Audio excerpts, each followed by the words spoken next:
خلونا سوا نحضر اليوم أطيب فيتوتشيني كريب مثل يلي بناكلها بالمحلات، وبعد أطيب وأطيب بمكونات كتير بسيطة رح نحصل على أطيب فيتوتشيني كريب مثل يلي بيعملوها بالمطاعم وحتى بعد أطيب.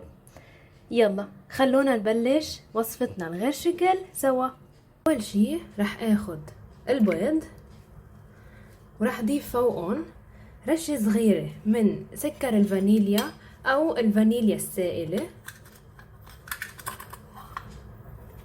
رشة بسيطة. كمان رح اضيف فوقهم السكر، واكيد كل المقادير بتلاقوها تحت الفيديو بصندوق الوصف. ومعها كمان رح اضيف رشة ملح صغيرة بس لتعديل الطعم. وهلا رح حرك كتير منيح لحتى يمتزج هيدا الخليط مع بعضه. هلا رح ضيف الزبدة السايحة،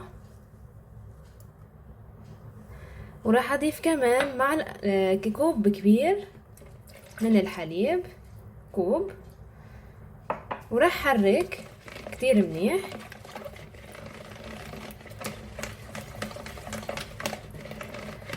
هلا راح ضيف المكون الاخير لوصفتنا السهلة يلي هو الطحين.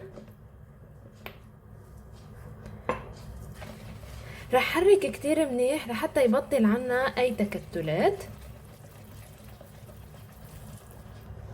مثل ما شايفين حركنا كتير منيح لحتى بطل عنا اي تكتلات وصار معنا الخليط ناعم بهيدا الشكل. اذا حسيتوا الخليط بعده كتير فيه تكتلات وما عم تقدروا تروحون، فيكن بكل بساطة تصفوا الخليط، لانه نحنا بدنا خليط الكريب يكون رخو مش مثل عجينة البانكيك، وبدنا اياه يكون بدون تكتلات ابدا لحتى تطلع معنا الكريب غير شكل مثل اللي بناكلها بالمطاعم.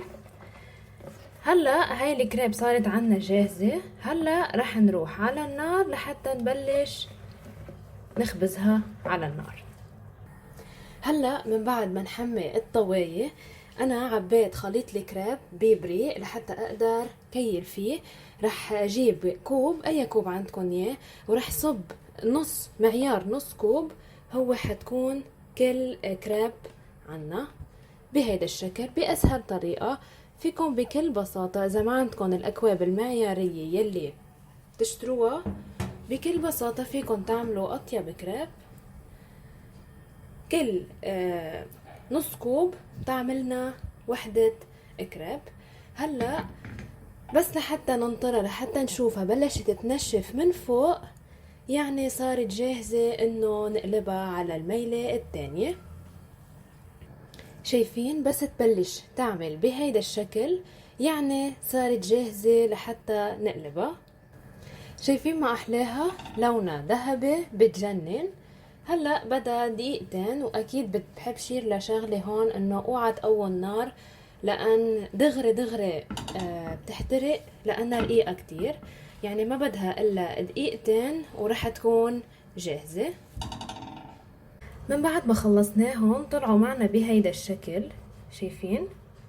فيكن تحمرون او انا عملت كذا لون علشان ارجيكم انه ما في مشكلة اذا طلعت شوي محمصة زيادة. شايفين؟ طلعوا معي حوالي الأربعة. فيكن تكتروا الكمية قد ما بدكن. هلأ رح نعمل خطوة كتير مهمة، رح نحطهم فوق بعض على سوات بعض، ورح لفهم مثل ما بلف الساندويش بهذا الشكل. انتبهوا بس عشان بيكونوا سخنين. وراح بلش قطع هن وملفوفين بهيدا الشكل.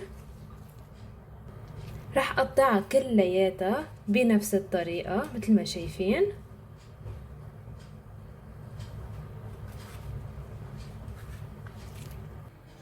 هلا هيك بتكون الكريب خلصت، بس لحتى نقدمها بطريقة كتير طيبة ولحتى نسميها فيتوتشيني كريب، رح حط عليها شوية بوظة.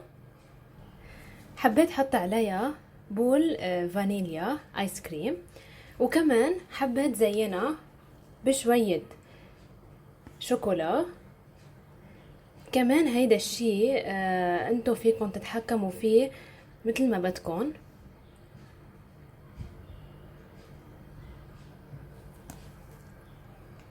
فيكن تزينوها بالطريقة يلي بدكن اياها.